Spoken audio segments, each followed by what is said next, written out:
Episode 2 dibuka dengan perjuangan Haru menangani beberapa Pokemon yang berkelahi di resort.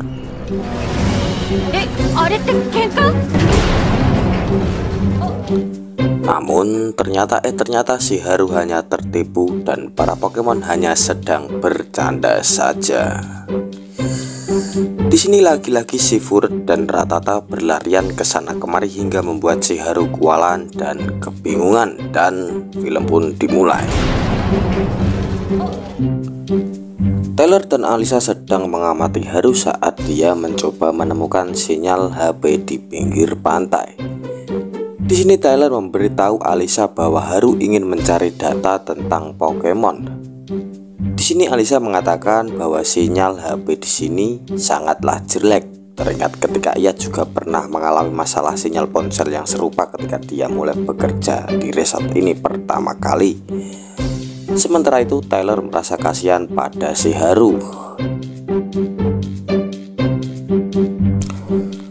Oke, kita beralih ke perspektif Haru. Dia mengingat permintaan Nona Watanabe untuk mencari Pokemon pendampingnya sebelum matahari terbenam. Di sini Haru khawatir dia tidak akan bisa menemukan Pokemon untuk pendampingnya di resort ini. Haru meninggalkan pantai dan menghampiri Alisa. Di sini Haru memperhatikan lukisan milik Alisa. Haru sangat kagum dan memberitahu Alisa bahwa dia adalah seorang seniman yang hebat.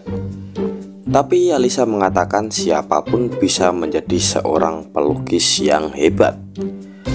Alisa memberikan Haru cat dan kuas agar mereka berdua bisa melukis bersama. Saat mereka melukis bersama, Alisa bertanya pada Haru apakah dia bingung dengan apa yang harus dilakukan si Haru ketika di resort ini. Alisa menyarankan Haru untuk mencari cara agar dapat membuat para Pokemon bahagia ketika bersamanya. Nah, ketika mereka sedang asik mengobrol, tiba-tiba datang secara tak langsung Pokemon burung yang menabrak rumah kain yang Alisa lukis hingga membuat Haru kaget.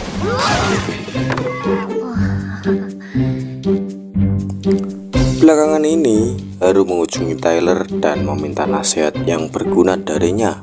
Namun Tyler tidak memberinya kebijakan yang terbaik dan hanya menyuruh Haru untuk melakukan hal semampunya saja. Teringat ini hari pertama Haru bekerja di resort ini. Di sini Haru melihat Psyduck lagi dan bertanya pada Tyler tentang hal itu. Tyler memberitahu bahwa Psyduck adalah Pokemon pemalu dan telah berada di bawah perawatan Nona Watanabe selama 2 minggu ini. Setelah menyadari Psyduck tidak bersenang-senang di sini, Haru memutuskan pilihannya bahwa Psyduck adalah Pokemon pendampingnya di sini. Yosh, kimi ni kimeta. Haru mulai berangkat untuk mencari dan menemukan Psyduck. Dia berjuang untuk membuat Psyduck luluh dan jinak di hadapan Haru. Hal ini mendorong Haru untuk meneliti spesies Psyduck di dekat gerai truk makanan. Di sini Haru menemukan bahwa Psyduck selalu terganggu dengan penyakit sakit kepala. Psyduck memiliki kekuatan psikokinesis yang akan kuat dan makin besar kekuatannya ketika dia merasakan sakit kepala yang semakin parah. Dalam penelitian Haru ini, tiba-tiba terjadi fenomena yang aneh yang membuat Haru kaget.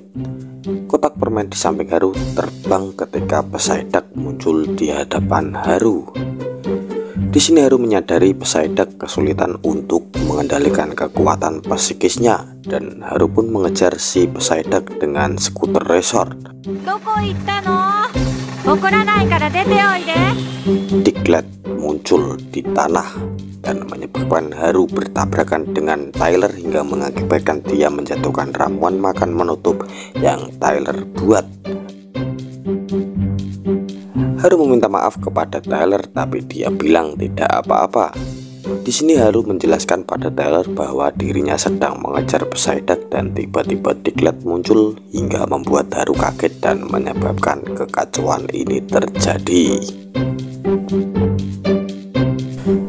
Kita kembali lagi dengan Haru bersama dengan Pokemon pendamping milik Tyler. Di Di sini Haru sedang membawa gerobak dorong yang berisi buah-buahan. Di tengah jalan, gerobak tersebut macet terganjal batu. Haru mencoba untuk mendorongnya dengan sedikit kekuatan, namun akan tetapi hal ini menyebabkan buah yang ada terbang keluar dari gerobak dorong tersebut. Untungnya di sana ada Poseidon yang menggunakan kekuatan psikisnya untuk membantu Haru mengembalikan buah yang terjatuh itu.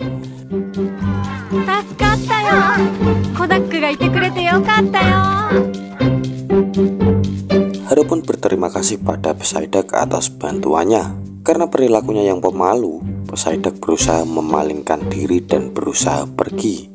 Namun di sini Haru menghampiri dan menenangkan Poseidon. Di sini Haru bertanya apakah Poseidon mengkhawatirkan tentang kemampuan psikisnya. Dan Haru pun bertanya-tanya apakah ada cara untuk membantu Poseidon mengendalikan kekuatannya agar dapat dikendalikan lebih baik lagi. Di dalam perjalanan, Haru memperhatikan Alisa yang sedang menyiram tanaman sekaligus melatih Mukdip dengan memanfaatkan serangan pistol airnya agar dapat terkontrol dengan baik. Di sini Haru memberitahu Poseidon bahwa jika ia ingin memiliki kontrol yang lebih baik atas kemampuan psikisnya dan mengurangi rasa sakit, maka ia harus menggunakan kekuatan itu secara pelan dan berkala. Setelahnya mereka pun tiba di lokasi Tyler. Di sini Poseidon pun mencoba menggunakan kekuatannya untuk membelah buah beri menjadi dua. Tyler pun memuji Poseidon atas tindakannya itu.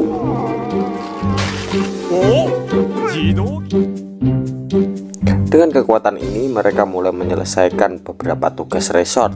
Namun di sini terlihat berantakan sekali karena Poseidon belum mampu sepenuhnya mengendalikan kekuatannya.